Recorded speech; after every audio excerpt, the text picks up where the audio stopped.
তিন সিস্টেমে ব্যবসা করবেন। কয় সিস্টেমে? সবাই বলেন, আরো জোরে বলেন। এক নাম্বার হচ্ছে মোশারাকা সিস্টেম। মোশারাকা, পার্টনারশিপ।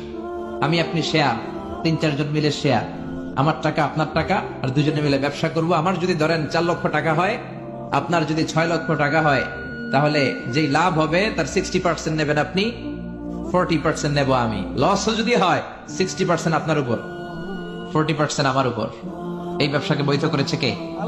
আরো জোরে বলেন না। দুই নম্বরে হচ্ছে আল মুদারাবা। মুদারাবা ও বৈধ। মুদারাবা মানে হচ্ছে আপনার টাকা আমার শ্রম। আল্লাহ আমার কোনো টাকা দেয় না, আমি মিসকিন, আমি ফকির, আমি দেব শ্রম, আপনি দিবেন টাকা।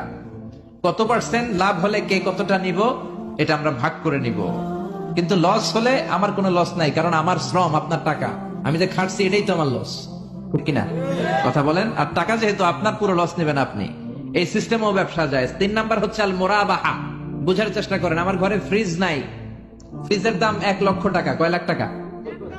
আপনি আমার বাজার থেকে 1 লক্ষ টাকা দিয়ে একটা ফ্রিজ কিনে আমার কাছে 1,20,000 টাকা বিক্রি করবেন।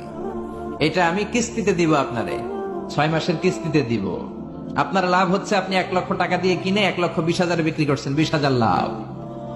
আর আমার লাভ হচ্ছে আমার কাছে কোনো টাকা নাই, আমি ফ্রিজের মালিক হয়ে গেলাম, কিস্তিতে দিয়ে 6 মাস পরে আমি টাকাও পূর্ণ করে দিলাম। এটাকে বলে মুরাবাহা।